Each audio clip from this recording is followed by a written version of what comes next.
LCM मतलब लघुत्तम समापवर्तक। HCF में आप पढ़ेंगे एचसीएफ। एचसीएफ क्या पढ़ेंगे? एचसीएफ ये है महत्तम समापवर्तक।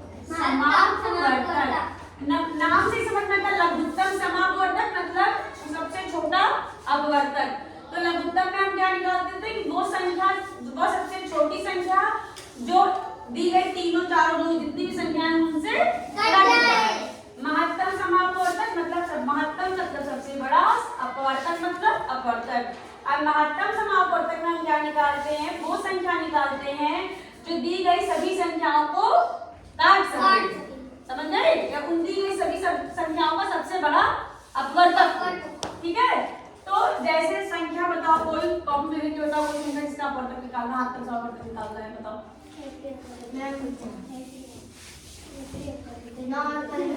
9 और 15। जैसे 9 दिया है और 15 दिया है। इसका हमें वो सबसे बड़ी संख्या निकालनी है, यानी वो सबसे बड़ा अपवर्तक निकालना है जो इन दोनों को पूरी तरीके से काट दे या विभाजित कर सके। तो क्या करेंगे? अलग अलग निकाल लेते हैं। 2 से कटेगा ना? नहीं। 3 से कटेगा ना? Yes ma'am. 3 3 का 9 और 3 51 कट गया, तो बचा 15। 15 का निकाल लेते हैं। और एक तो सबका ही अपवर्तक होता है। Yes ma'am. तो 2 से तो कटेगा नहीं मैम 3 से कटेगा। 3 5 15।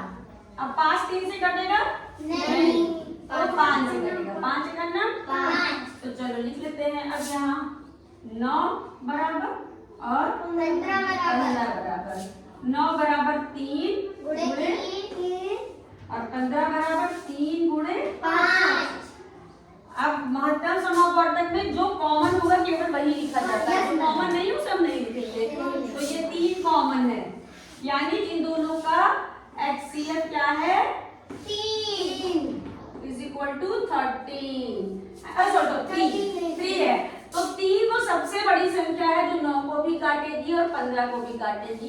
3 से बड़ी कोई भी संख्या देखो जो जिससे 9 भी कट जाए। 3 से बड़ी कोई संख्या तो 9 ही होगी जिससे 9 कटेगा, और तो उससे बीच में किसी से कटेगा नहीं। और 15 3 से भी कटेगा और 15 15 से भी कटेगा। तो सबसे बड़ी तो वो एक ही संख्या है 3, जिससे दोनों कटे। कोई और संख्या बोलो। अब बोले 12 18 27। 12 18 और 27। तो चलो 12 का निकाल लेते हैं। तो यहाँ नहीं निकालते हैं, 10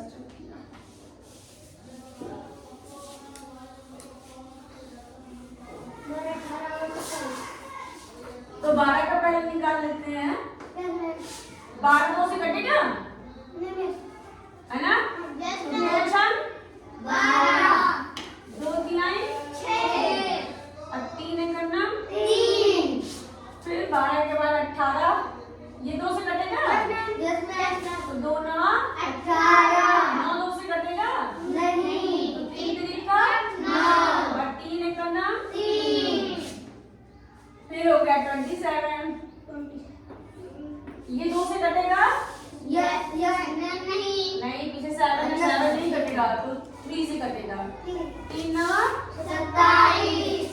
3 3 का 9 और 3 एक करना 3। आप चलो सब लाइन से लिख लेते हैं। 12 18 और 27 इक्वल्स टू का निशान लगाएंगे।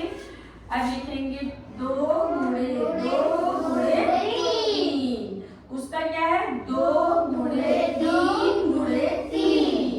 इनका क्या है? 3 गुणे 3 गुणे 3। अच्छा ये सही कैसे चेक करेंगे? इनका गुणा कर दो ये आ जाए, इनका गुणा कर दो ये आ जाए, इनका गुणा तो ये आ जाए।